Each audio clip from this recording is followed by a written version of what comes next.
Ole Miss has gone in home to get a splash transfer portal signing.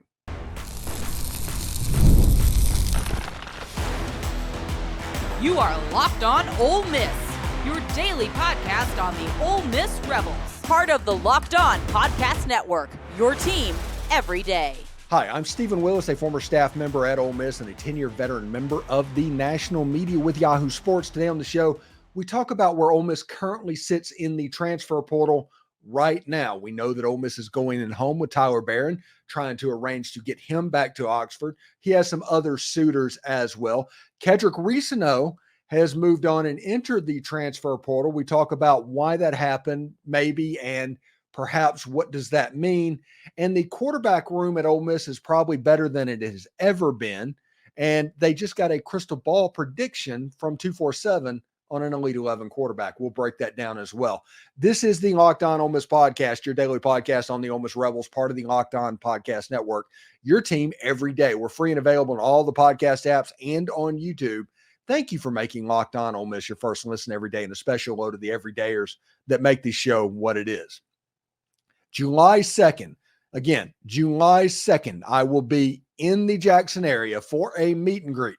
We got the day ironed out. We need a time and a location we're still doing. It'll be in the Madison or Flowood area for the Central Mississippi Rebels, but I just want to meet some Locked On Ole Miss listeners. We've had a nice outpouring of support on Twitter, so I look forward to that. And there's still time to join the Grove Collective and see Jaxson Dart and Eli Manning on May 6th. A couple of goats there. Join the grovecollective.com today. Today's episode is brought to you by Monopoly Go. I admit it. I have a competitive side, and it is a big fan of Monopoly Go, the mobile hit twist on the classic Monopoly. So join your friends and download Monopoly Go, now free on the App Store and Google Play.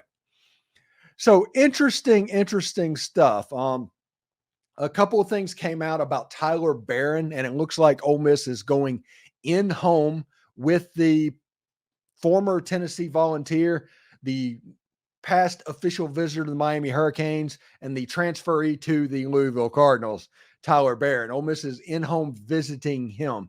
Obviously, if they're doing that, there was no hard feelings when Tyler Barron left, so everybody's freaking out about what happened. We talked about how there's numerous situations that can happen, and sometimes there's just no hard feelings in this environment. You have to be prepared, honestly, to be rejected in this environment as well. So it's real interesting. It's a situation where he just got done with an official visit to the Miami Hurricanes, and the USC Trojans are trying to get him to visit per Peter Nakos from On3. Ole Miss is visiting him in home, trying to get him to come to an official visit to Oxford. I can hear people rolling their eyes whenever I say that, because Tyler Barron has already official visit here. He's already looked for a house here. He's already done all of that stuff here. He had a number picked out.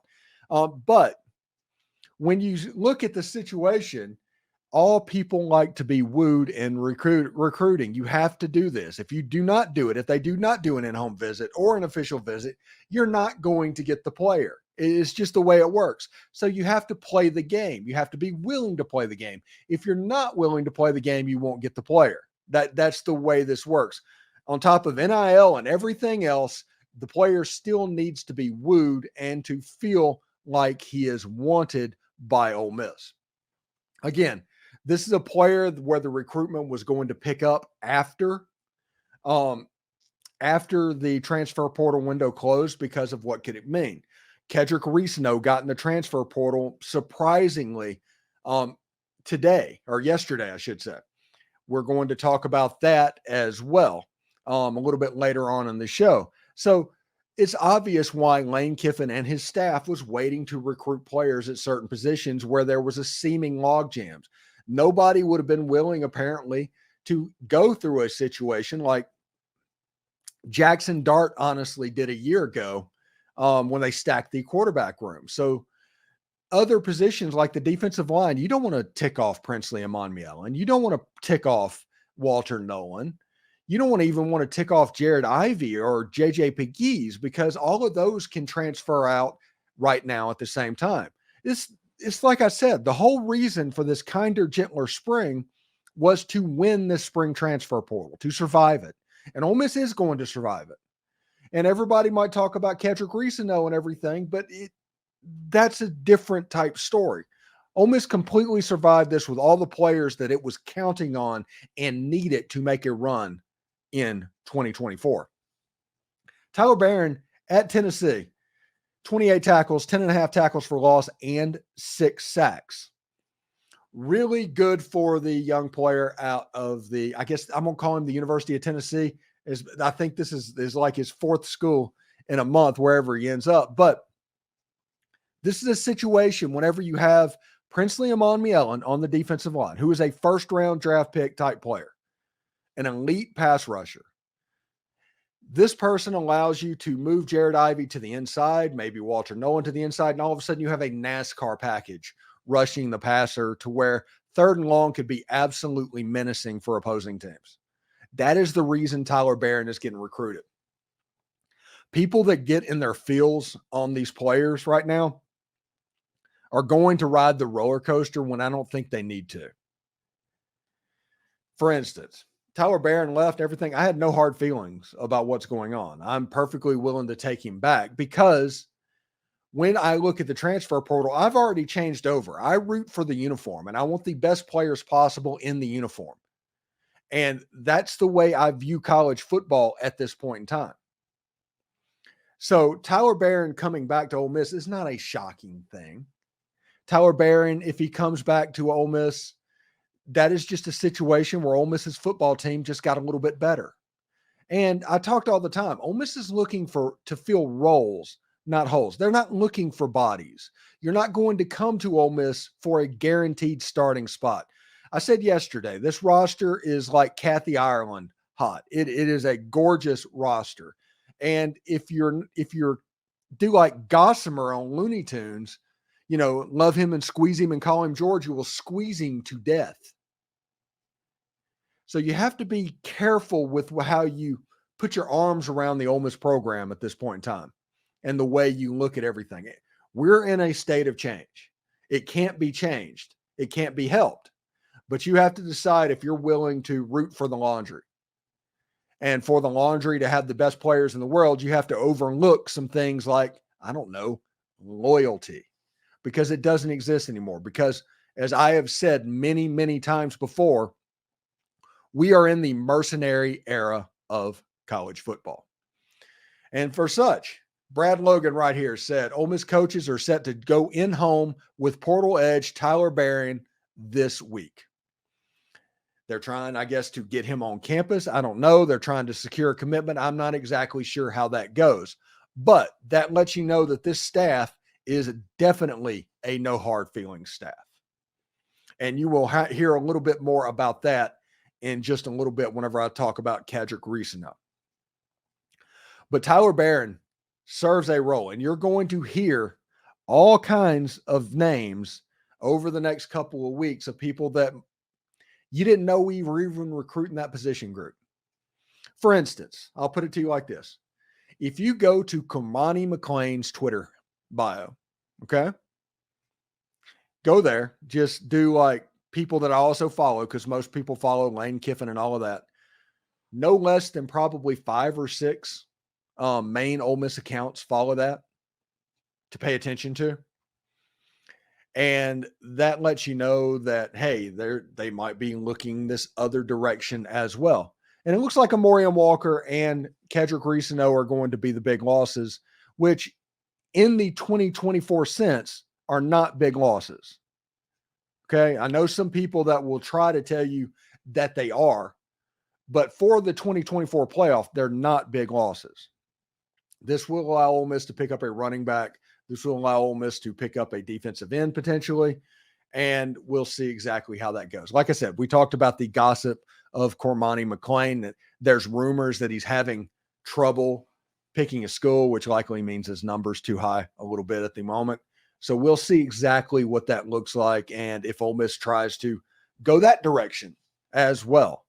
But all I know is the next 2 or 3 weeks could be interesting for Ole Miss football in the transfer portal. The whole month of May could be a lot of fun. So we'll see exactly how that goes as well.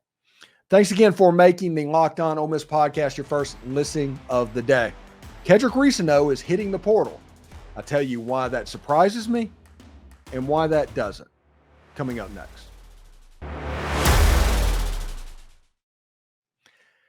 It's playoff time in the NBA and NHL. Baseball is in full swing, and FanDuel is your place to bet on every single game. Right now, new customers can get $150 in bonus bets guaranteed.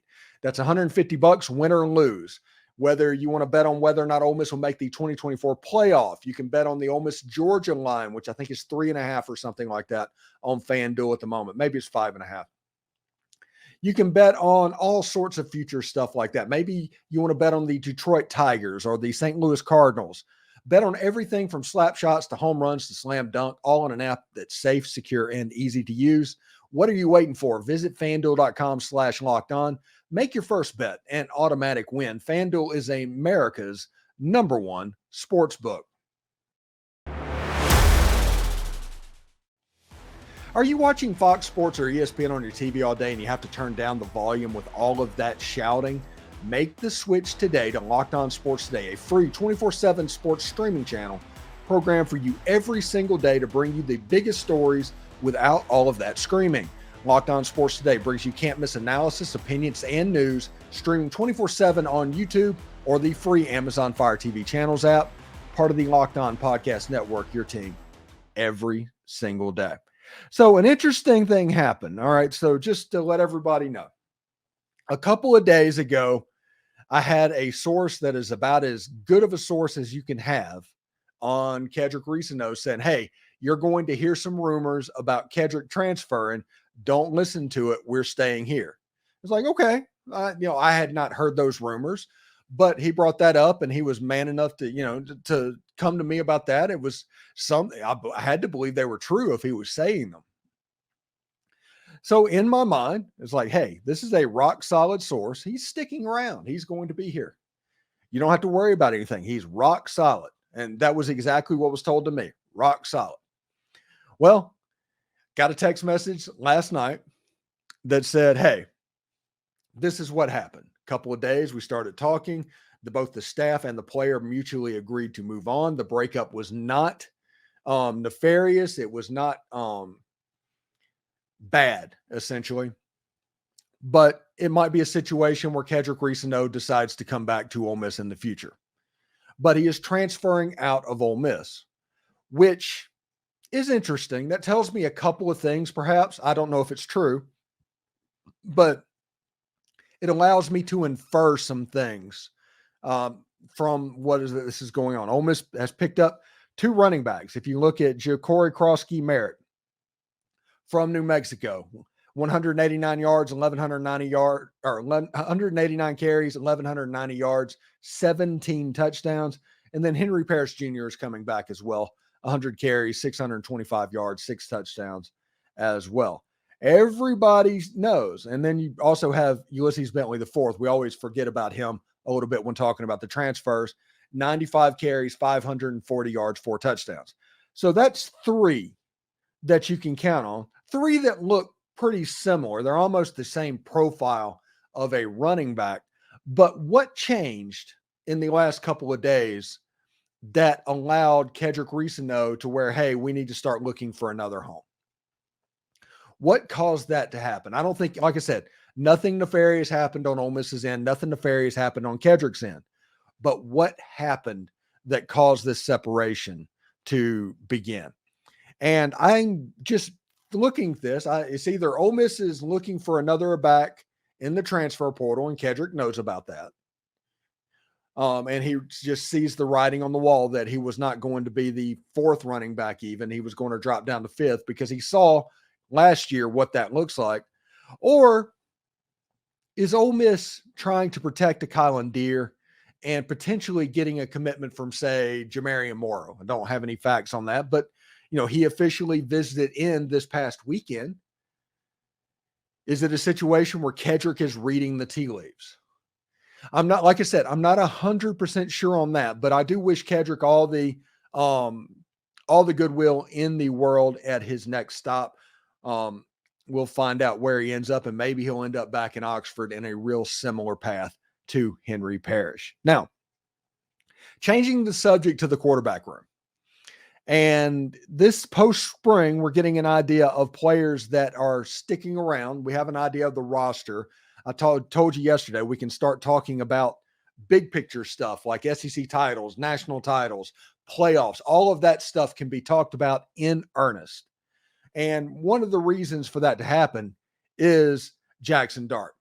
Jaxson Dart last year had 233 completions, 358 attempts, 3,364 yards, 23 touchdowns, 5 interceptions. He played well on the field, was a rock star off the field, and might have recruited the most talent that Ole Miss football has ever had. Any era, even relative, most talent ever is sitting on this Ole Miss football team. And part of the reasons we're excited is because this would be year 3 for Jaxson Dart. And these are the 3 things that I kind of expect going into this season. I'm expecting a numbers jump, and because it should be large if you look at what previous Ole Miss quarterbacks have done in year 3. And his competitive nature will always affect other players. Heck, he recruited half of this roster, it seems like. And I would like to see more games like LSU, Texas A&M, and Penn State. That was 3 out of 12 games a year ago, or 3 out of 13 games a year ago. Maybe up that to 6 or 7 this season. If that happens, Ole Miss is probably an 11-win team this season. And you look at the players that are coming through where Ole Miss is potentially a national championship type contender this season. Really interesting stuff. Now, the other parts of those quarterback rooms, like the starting quarterback in Jaxson Dart, you absolutely don't wait on anything. The backup is interesting. You know, whenever Jaxson Dart did not play quarterback in the spring, I heard rumors that Austin Simmons got a good number 1 reps. So it's a true tie for the backup quarterback position between Walker Howard and Austin Simmons. And Austin Simmons famously got injured in the Alabama series. And I heard some rumors that like Lane Kiffin got up and called his dad and went into the dugout and all that as soon as it happened. And you don't do that for somebody you're not expecting to play. You don't do that for a 3rd string quarterback. You kind of do that for a backup type quarterback. And that makes me wonder if before this injury, it wasn't pro Austin Simmons going into next spring. Interesting stuff. Now, Austin Simmons did get injured, and the rumor is, the last I heard, I tried to confirm it today, but I was unable to get through today to find out what was going on. But the last I heard was he was going to be back playing football in July. He wasn't having a true Tommy John or anything like that. If that happens, he has just as much a chance to make this a backup quarterback competition that we all want. Now, the last quarterback, or I shouldn't say last quarterback, the 4th quarterback is AJ Maddox out of Oak Grove. He's a Jaden Daniels type player. If you look at his video, he looks like Jaden Daniels playing football. And if you look at the players that Ole Miss recruit, you can see a lot of that Jaden Daniels stuff that is being recruited either through AJ Maddox or the quarterback they're recruiting now in Keelon Russell, who's committed to SMU, but he's crystal balled right now to Ole Miss. I mean, that's interesting, at least to me.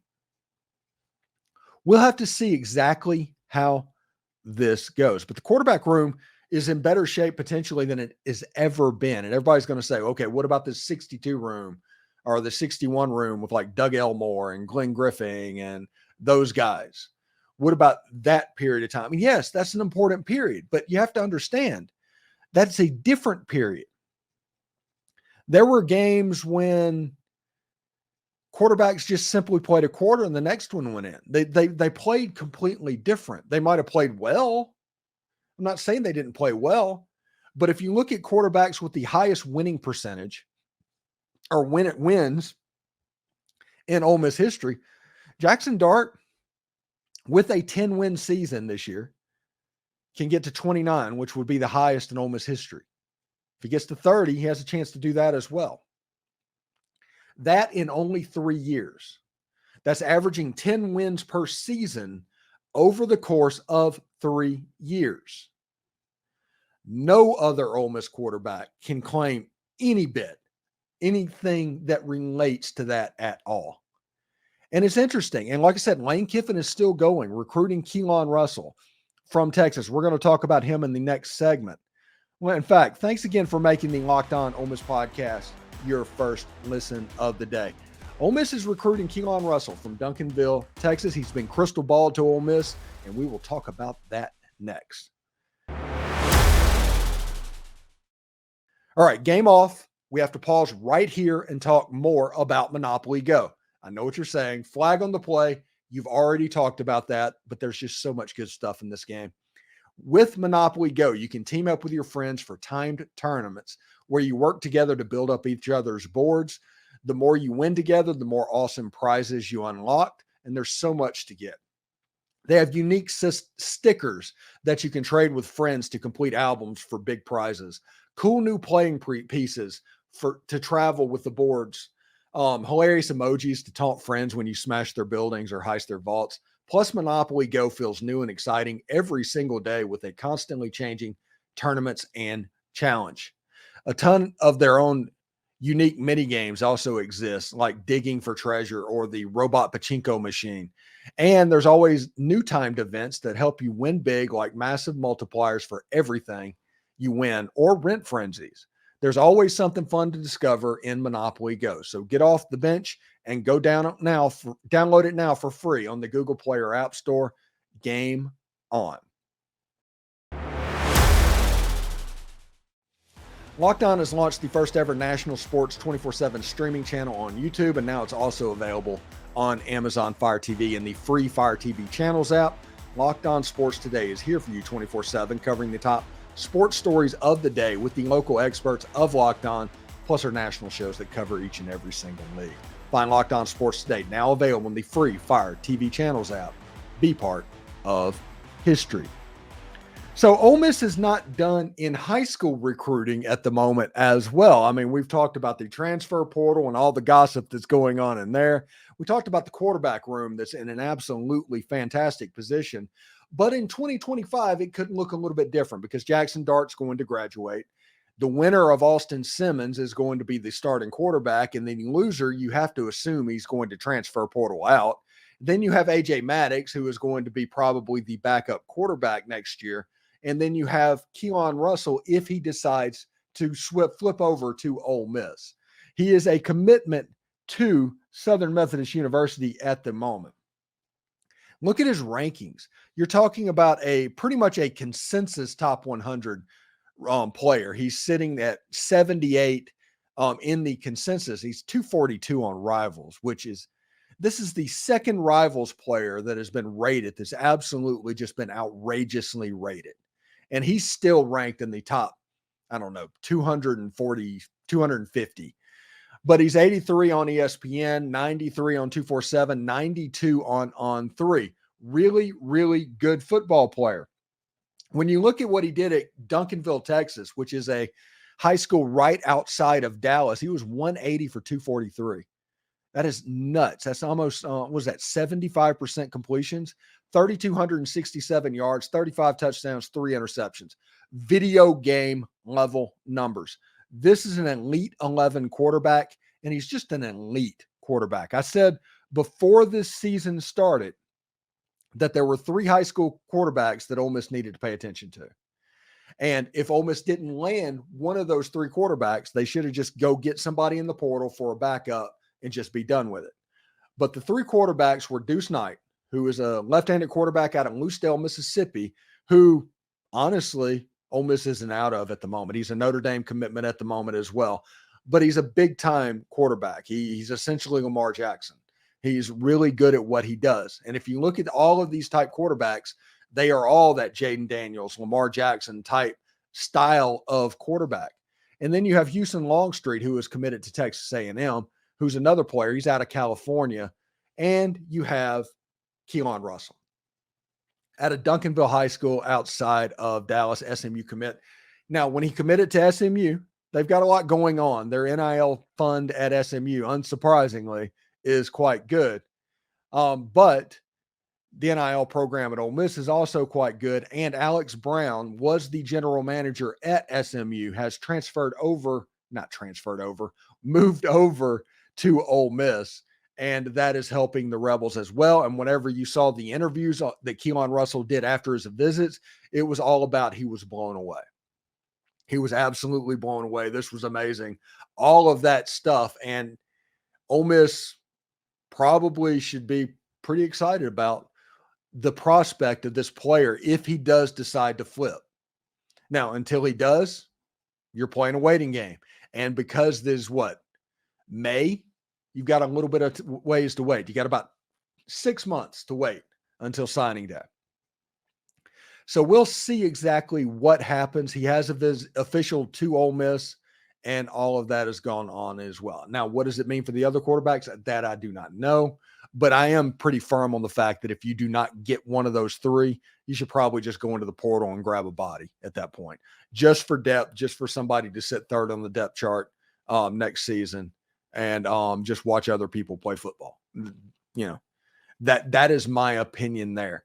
But there's a lot of gossip going on for a transfer portal that closed yesterday, and increasingly enough. So we'll see exactly how that goes. Now, before I get out of here, I do want to say again, July 2nd, I intend to be in Central Mississippi, the I-20 corridor in Jackson or Madison, Flowood, somewhere in there. I think there's a walk-ons in Madison I'm looking at. There's a couple of restaurants also in that area. David Holly, who set up the meet and greet down here in Lakeland, as well. I'll probably hit him up for some advice because he's from Madison. So we'll see exactly how that goes. I know there's been a ton of people that have shown interest in that. Justin Bailey from Stewart's Cajun Dill Pickles will be there. So everybody that has a hankering for some spicy pickles, they will be there for you as well. We're going to have a good time. So pay attention. We don't know the location at the moment, and we don't know the time. We just know the day is July 2nd, and we can go ahead and plan on that. Now, wherever we decide to get, one of the problems that we're going to have, if you own a restaurant around there, let me know. We'll do the meet and greet in it, but we need to make sure that they will allow Stewart's to come in with some product. Because I do want those guys to do it, because honestly, they're good people. They're real friends of the program. And obviously I advertise for them every chance I get. So really good people. And honestly, everybody should get online and order some Stewart's Cajun Dill Pickles right now. So just my opinion on that. So we'll see exactly how that goes. The transfer portal is closed. Kedrick Reescano is going to jump in it. He was the surprise player. Not a killer, not anything like that. Everybody's going to freak out, but that just probably means that Ole Miss is going to be in the market for a running back as well in the transfer portal. Thanks for making Locked On Ole Miss your first listen. We have the most perspective surrounding Ole Miss sports, and it's one of the many reasons that we're the #1 Ole Miss podcast out there, and thank you for that. But for your second listen, Locked On has launched the first ever national sports 24/7 streaming channel on YouTube. Locked On Sports Today is here for you 24/7, covering the top sports stories of the day with the local experts of Locked On, plus our national shows that cover every single league. Find Locked On Sports Today now available on the free Fire TV channels app. For those of you on YouTube, we'll send you there right now. Hotty toddy, everyone.